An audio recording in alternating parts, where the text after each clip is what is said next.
Welcome to ভাইয়ের blog. তো আমি তোমাদের একটা জিনিস দেখাতে চাই, যে জিনিসটা অনেকদিন ধরে আমার ঘরে আছে, এই পুরোনো খাট।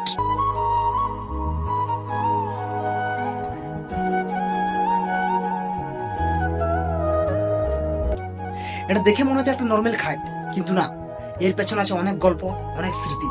এই খাট আমার দাদুর আমল থেকে চলে এসেছে। শুনেছি আমার বাবা নাকি এই খাটটা ঘুমাইছে।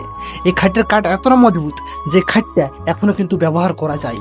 হ্যাঁ, একটা পুরোনো স্মৃতি আছে। আমার বাবা একদিন এই খাটের থেকে পড়ে যায়, আর এই জায়গাটা যে মোছা যে খুঁড়া সেটি কিন্তু ভাঙি যায়।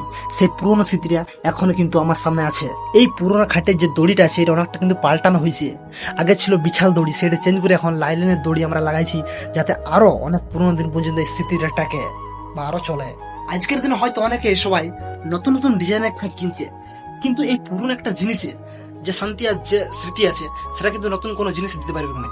এই খাটটা শুধু ঘুমানোর জায়গা নয়, এটা হচ্ছে একটা পুরোনো দিনের সাক্ষী। তোমার ঘরেও যদি কোনো পুরোনো স্মৃতি থাকে তাহলে সেটা ভিডিও করে রাখো, কারণ সময় পাল্টাতে পারে কিন্তু স্মৃতি কোনোদিন পাল্টায়নি। কালকে দেখা হচ্ছে নতুন কিছু নিয়ে।